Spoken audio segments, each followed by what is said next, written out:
everyone, and welcome to Mental Health Mondays. Mental Health Mondays is an opportunity for you to jumpstart your work week, your school week, or just your week with a word to boost your mental health. I'm Taisha Lane, a licensed professional counselor, ordained minister, and the founder of Family Ties Christian Counseling, where we believe that healing is possible when biblical truth meets clinical excellence. During the month of August, Mental Health Mondays is doing something a little different. We are inviting experienced clinicians to pull up a chair and join us for honest, practical, and meaningful conversations about mental health, relationships, faith, healing, and emotional wellness. The heart behind this series is simple. Sometimes we need the opportunity to sit at the table with someone who understands what we're facing and can help us make sense of it. Today, I'm honored to welcome an amazing counselor and children's pastor, Dr. Keshona Beasley, to the table. Yes, Dr. Keshona, or Dr. Key, as I affectionately call her, is a licensed professional counselor. She's the CEO of her practice, Rewind Behavior and Simulation Center, and she's an adjunct professor who, through her practice, she provides individual and group mental health counseling for children and adults. Today, we're going to focus in on an area of specialty that she is passionate about and highly gifted in, and that is counseling children and teens. Dr. Keshona, thank you so very much for joining me today. Thank you for having me. Yes. I'm so glad you're here. Before we begin, I would love for you to take a moment to introduce yourself. Would you share a little bit about who you are, the work that you do, and what led you to specialize in children and adolescent counseling? Well, hello, everyone. I am Dr. Keshona Beasley. I am a licensed professional counselor. I'm also a licensed behavior specialist through the PA Board of Medicine. And I'm a board certified counselor through the national branch. So I also operate as a children's pastor at Macedonia Church of Pittsburgh. And so overall, I think my journey has always been families. And because I've been reaching children, it always connects me back to the family at whole. What led me to this branch? So I'm also a certified trauma therapist. And what led me on my journey is actually, I have an eclectic background on how I even got to counseling. People would talk to me a lot about, issues or concerns they may have had with their children, things of that nature. People have always kind of gravitated to talk to me about specific areas of their concerns. But I was actually in corporate America when I stumbled into this profession. Wow. And I was on a track to management, and I was actually operating as a corporate training instructor where I was getting educational credits at a local university. And one of the requirements was to get some electives. And because I was interested in counseling and I've always been talking to people just in general, I started to use those electives for counseling.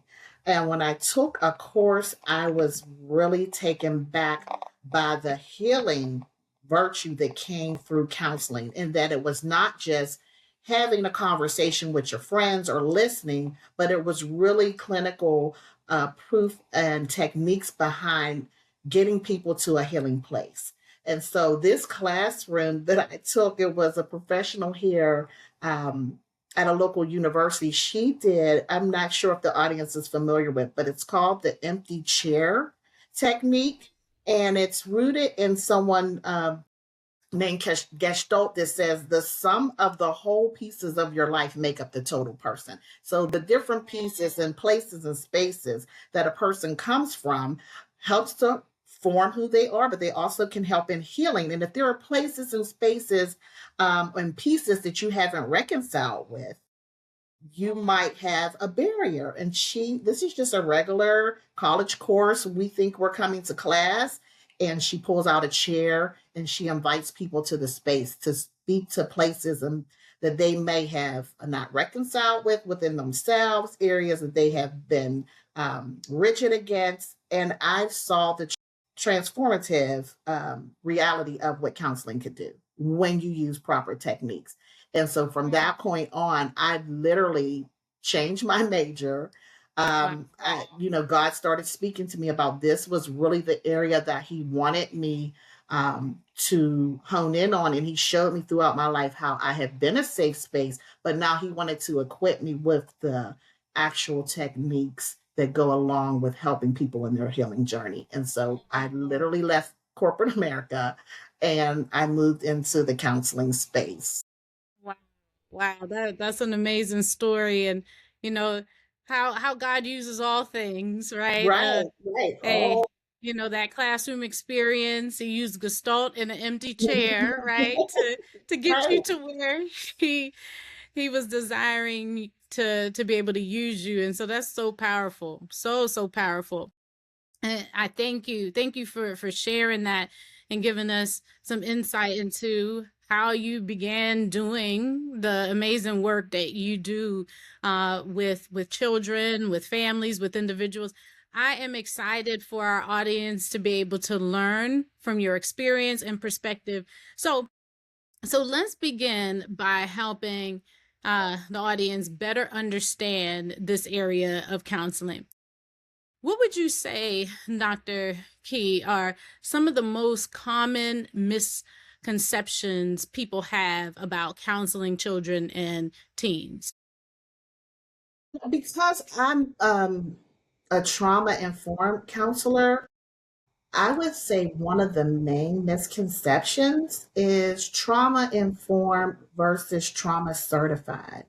Hmm. And I say that because trauma is becoming a buzzword, and we recognize Mm-hmm. why, because we are now becoming more aware that there are situations that lead to certain behaviors, and people have experienced adversity at levels that sometimes people didn't consider. And so, when you're working with children, sometimes people forget that there are children that have gone through some very traumatic events. When I first came into the field, the first place that I started was actually foster care, and the separation from a child from their permanent residency into a totally different home or space, and having to navigate that and actually attend school. So in that journey, I recognized that teachers may not have been aware that this child may have been coming from a facility or a foster home. The child is trying to manage what they have to do to go to school, but also when will they get reunified at home, or if they will ever get reunified at home. And so when I began to deal with tough cases like that, the organization that I was a part of allowed us to be trained and specifically in trauma because we had so many children that experienced traumatic events. So I say that about the trauma informed because it is good to have knowledge that children may have those experiences, but it's even better for someone to have a skill set that has evidence based practices that will actually help them in their healing journey. And so that's where I went when I started to get more education beyond the college degree and the more specialized, because I recognize I'm going to be treating children that have traumatic events. It's almost like if you go to your doctor, your PCP is going to give you a level of care, and they have skills and they have education background. But if I needed brain surgery, I probably need a more specialized person that has some additional background regarding it. And I just think that is very important with children because they're in developmental stages. And then, along with trauma being added, just being aware that If there is a child that has experienced a traumatic event and you're seeking counseling for them, it's good to have your primary counselor, but it's also good to make sure that they get specialized training by a certified trauma informed counselor that has had some additional background in how to support someone who has gone through such events. Yeah, no, that's so good, right?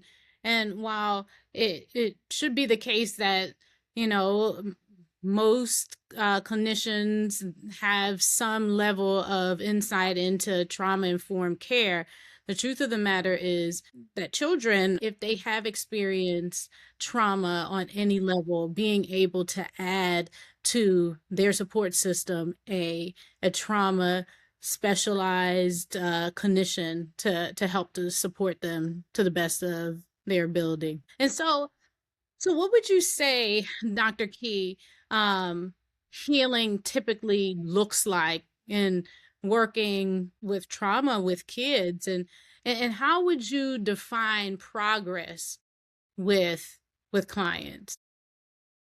I would say one of a key indicator that healing is taking place is a child feels safe in their body, Mm, right? Because emotional triggers, trauma reminders, what takes place in a person's body is alarming for them. It feels overwhelming. It feels terrifying. So you'll see children act out. You'll see the fight, flight, freeze, flow, right? The fawn. This is why this happens because in their body they feel like it's happening right now, and they have a hard time regulating. But as children gain skills and become more aware of the body cues that they have, and they have supportive coping skills that will help to redirect them, they now still have the trigger, but they feel safe in their body, and their emotional regulation is okay, but also their nervous system is okay, right? So they're not reacting. You might see a child that just jumps out of their seat, or they're running out, or they're acting out. And I always tell teachers, even within classroom behavior, all is communication. We just have to figure out what the child is trying to communicate. So when you see healing taking place, that that trigger in our emotional reminder might be coming through, but the child now has a better way of regulating their body. So that's one good way to show that healing is taking place. Also, secure connections. You now see that the child feels safe. They're able to make connections without fear or guardedness because everything is not a threat now. yeah. So being able to process that information, and that goes through with, trauma focused cognitive behavioral therapy, where we start to look at what are the thoughts that are shaping the feelings and the behavior. Yeah, no, that's so good, right? That children, once there is the ability to feel safe in their own body, right, that they are able to regulate themselves, in response to, these things that would in times past trigger a trauma response. There is the ability to now feel safe in their body, even when there's some triggers that are presented, right? And that work of being attuned enough with kids to be able to recognize, like, wow, this is happening, that they're able to tell you that, but that you as a clinician are able to see like that progress that's happening for them, and they're able to react and respond in more regulated ways, even in spite of whatever triggers may come up. But that's really powerful, that being able to know that is a gauge to a great degree, in terms of how a child is progressing. So, Dr. Key, as families prepare for back to school season, what's one piece of wisdom you'd like to offer related to your specialty? For back to school, one of the main things that I would suggest with parents is to keep the lines of communication open. So you Mm, should be in communication with teachers, administrators, as well as school counselors, especially if your student or your child is already seeing a therapist or has experienced something that might be alarming as they go back to school. They've been on a break for a while. So already being in contact with the upcoming teachers, getting okay. familiar with them about, because sometimes kids carry um, labels from the previous season. So getting on Mm, the right page with the new teacher who may have heard things that may have been true, right, about the behaviors that have been exhibited in the past, but already getting a plan in place about how you're going to move forward with a clean slate for the student and making sure that all the educational plans that can be offered are offered to support your student be the best student, right? There are things that are in place like, educational plans where there can be times where a child can take a break or a child can be separated for a moment until they can regulate themselves. Already having those plans in place with teachers and social workers within the school is going to be very helpful for to relieve stress from the parents, right? So you're not worried about, has your child acted out today, or are you going to get that phone call, because you're already building community around what could possibly happen and how can we make sure our students are safe and supported while they're there, right? And then the other thing that I would also say for the new year and going back to school is just being aware of the social aspects that children face outside the classroom. So our children are now getting involved with social media. They have different group chats and things of that nature. And sometimes those things that are happening behind the scenes spill into the classrooms and the schoolhouses, right? So just being yes. aware of how your child is processing, if there is bullying occurring or they feel unconfident in certain spaces, being aware of that and having a conversation about that to help your child to navigate, or even bringing the school on board because they may not be aware. And so when things transpire into the classrooms, it's probably because it started within a group chat or social media or Yeah. somewhere else, right? So just being aware of the social aspects that cause children to feel depressed or anxious or not wanting to go or resistant or grade slipping because they are more focused on that while they're in school, it becomes overwhelming for them if they're not able to navigate it. So, one, communication lines with the school regarding plans that can help the student be successful, making sure that there's a clean slate, but also just being aware of the social components that also impact the classroom and the schools as well. Yeah, yeah, no, I hear, what you're giving voice to, like being proactive, right, as a parent, and looking at the potential areas where challenges can arise. So if we're proactive and we're aware of the things that may create impact, and the not only the things that can create a negative impact, but things that can create positive impact for the child, but also support our children in every way that we can, and being able to step in those ways and really advocate as well, for our children, to make sure that they have the support, the clean slate that you're talking about, everything that's going to set them up for success. I think that's huge insight as a parent. Like, how do I go into this school year and making sure that my child is ready for success? Yeah. So what would you say might be a sign that a child or a teen might need more specialized type of support, in particular with trauma, but may not personally realize it? So, as a parent, as a guardian, as a teacher, someone in the community of this child, what might be a sign that's indicating this need for support, or that there's some trauma there that needs to be addressed? If it interferes with daily activity, impairment, right? To the point that the child is not functioning in a capacity that you know is the normal capacity for that specific child. So if it is interfering with the daily productivity of that child and it happens consistently for weeks, you want to take a look and say, let's have a conversation about this. Let's get some screening done just to see, how far is this impairment happening? Is it one time a day or one time a week, three times a week? Is it all week? Is it every day?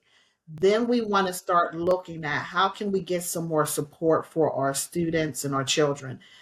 Will that support come from the school? Sometimes there are services within the school that helps to pull the child out during school hours when they need to just talk and have maybe a counseling session. Do I need to have something that's outside of school when we come home, maybe once or twice a week, where someone else is checking in and the child is able to articulate some of the things that they might not share with the parent, right? But if it interrupts daily activity and functioning and it causes an impairment and it's for 3 and 4 days out of the week, it's becoming more often than not, then Okay. that's the time when we want to start looking at how can we get some other supports in place to help to get them to a place of healing. Yeah, yeah, no. So I hear, right, if we're noticing that there's an impairment, if it's impacting their ability to function in a way that is normal on a day-to-day basis, being able to recognize and be mindful and watchful of how long is this happening? Is it just a one-off occurrence, or has this become habitual at this point? And so I'm seeing my child, my grandchild, a student showing up in a way that's different than I've grown accustomed to seeing them. And so that, sounds like those are indicators that, hey, some extra support is needed here. Right. And there might be times when parents aren't aware, so that could be an indicator. But if a parent is aware that something significantly has shifted and there has been a traumatic event, think about getting a space for your child to be able to articulate how they process that event. Because sometimes we as parents, we're able to navigate in a different way. And we might not think that something that we experience as a family might have impacted us. But if you know that there was something that was life altering that has occurred even within the family, even if you were able to process it as an adult, it would be helpful to see how your child is interpreting that same event and getting a space for them to do that. You might find out that they process that event totally different than you did, and they do need additional support. So there are times when we're in the dark and we don't know, and so we're just looking for if there's impairment or changes. But when we are aware and we're thinking, well, it wasn't that big of a deal for me, think about how it might be impacting the children and give them a space for them to at least process and tell us whether or not that was really a Yeah, that's really good. As parents, it means that we really have to slow down and be mindful and aware not only of our experience, right? right, But how is my child experiencing this, right? This may have been difficult for me, but I was able to push through. That doesn't mean that it's the same experience for my kiddo. They're holding it in a different way. And if I right, am seeing them show up differently as a result of, maybe it was a loss, maybe it was a move, anything that right, could potentially be disorienting, it becomes really important to create a space where we can check in with our kiddos, and when we realize, hey, they're struggling to come to a place of resolve around this, then it becomes important to seek some extra support. And so many people, of course, they feel nervous about beginning counseling, right? Or putting their kids in counseling because they right. don't know what to expect. for the parent, for the guardian that is hesitant to start counseling for their child or teen, what would you say to encourage them to take that first step? I would say mental health checkups is just as and equally as important as physical checkups, right? We are always making sure that our children are making the milestone appointments for our physical health, and mental health is just as important.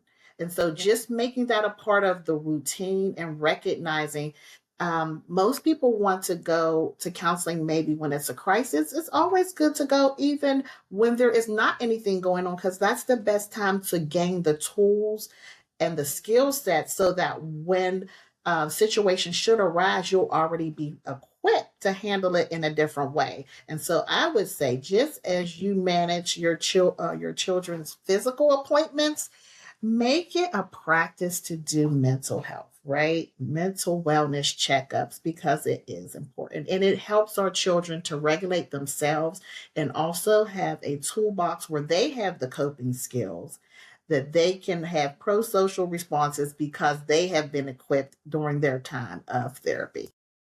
Yes, that's so good.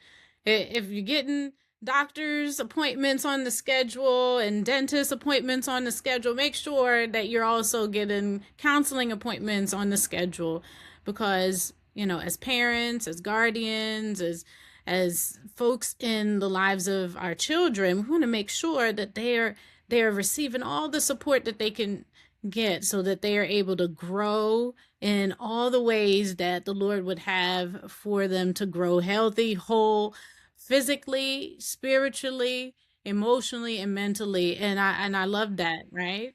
I love what you're saying. Absolutely. Make sure that we take as much of a priority in mental health checkups and wellness as we do with those other kind of physiological checkups that we make sure to put on the calendar. So, Dr. Key, this has been so good. What would you say are some well-intentioned words of wisdom that family, friends, church community might share that may actually be unhelpful or make the situation more difficult when an adolescent is struggling with their mental health or their behavior? One of the things I hear a lot is, "Oh, he or she'll be all right. Oh, we went through worse Mm, than that. Oh, I wouldn't worry about it. It's this just what they do."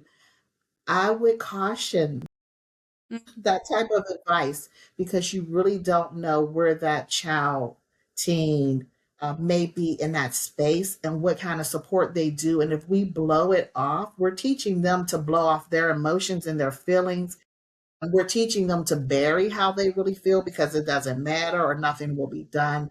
And so I would caution people, but I hear it often. Oh, they're fine. Oh, get over it. That type of language.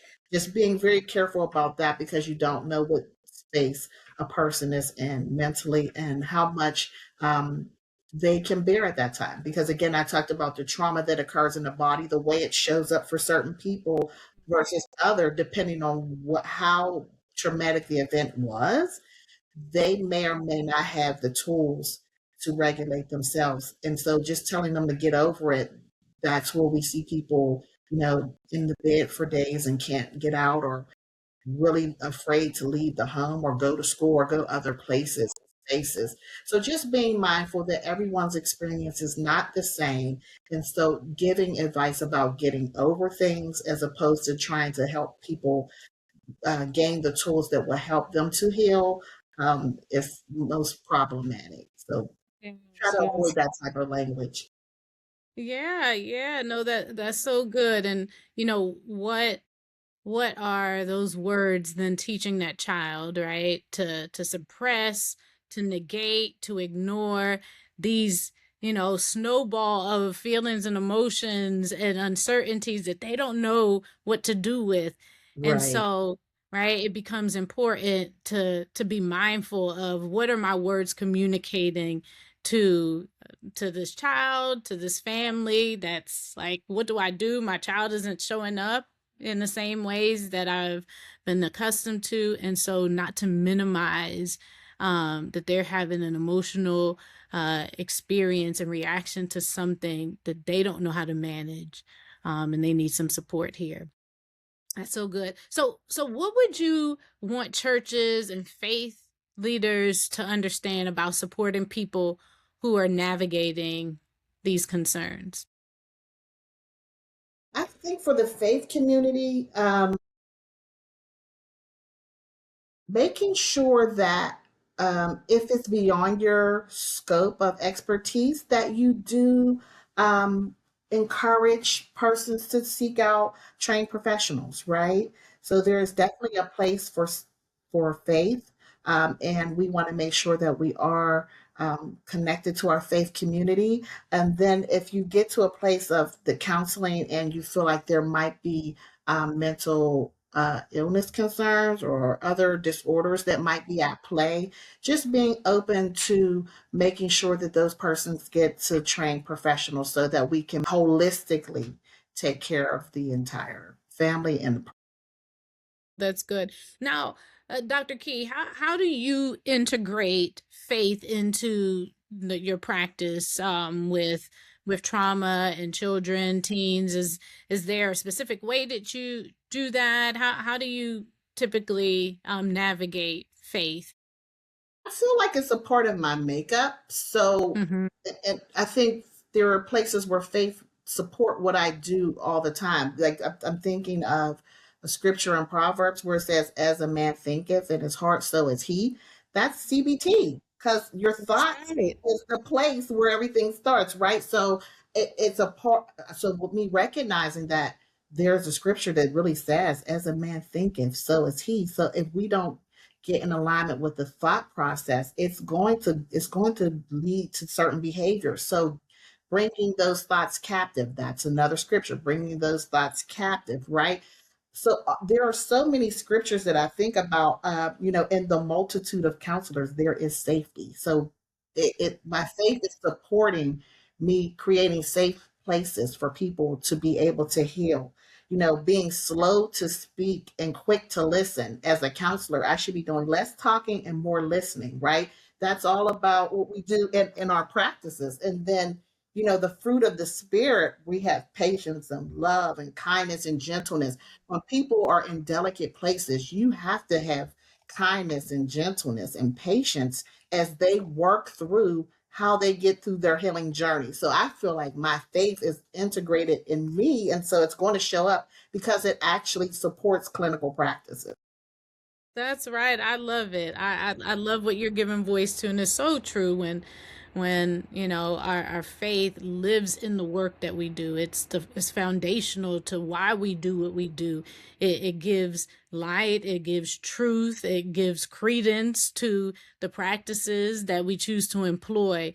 And yeah, I think being able to speak to that and know that I'm not I don't sever a part of myself off in order to show up in the counseling space. No, this is who I am when I Right. come into the counseling space, and so my faith comes along with me.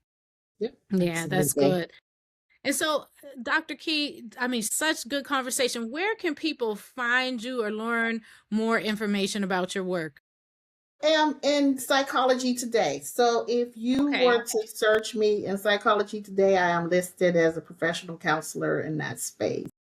Okay. All right. All right. So before we close, I plan to ask each guest who pulls up a chair a final parting question about themselves. And so my question for you, Dr. Key, is what is giving you hope in the work you're doing right now? What is giving me hope is people are becoming more aware of counseling and they are Hmm. becoming more open to counseling. And because I mentioned earlier that trauma is becoming a buzzword, but I'm grateful that it's becoming a buzzword because people now recognize that because you see people come up and they smile, there is a story behind that person. And if around 64% of people they say have had an adverse childhood experience, at least one, then that means 2/3 of people that show up in front of me have experienced some level of a childhood adversity. And those adversities, if they're not resolved, lead to adults who still can't manage and they show up in different ways. And so I am grateful that the word trauma is being spoken of in different spaces, classrooms and hallways and all these different places, because it allows for us to say, when you are caring for a person, it's not what are they doing, but what has happened to them. So we recognize that there could have been something that happened, and that opens the door for conversation, but it also opens the door for that person to come and seek treatment to help them to heal. That is good, right? That, although trauma's been this kind of buzzword, it is good because it's bringing attention and awareness to something that's real, a reality in so many people's lives, and especially children and teens that are Yeah. experiencing trauma. And there needs to be a space where support is able to be provided for them. And so the more we're talking about it, the more awareness is there. I love it. Love all that you shared, Pastor Keith. Thank you so much. Thanks for having me. This, yes, yes, this has been such a rich and insightful conversation. I want to thank you again, Dr. Keshona, for taking this time with me in the MHM community to pull up a chair. I pray God's blessings upon you, and may the Lord continue to prosper your ministry, your work with children, teens, and families, and being able to create impact in people's lives, being able to change the narratives around trauma, and that it is something really important for us to lean into in people's lives. And so, to my MHM community, I know that you were blessed by Dr. Keshona. Thank you for tuning in. But please remember, there is healing in the help, in your help. Your help. It comes from the Lord. I'll see you next week. Amen.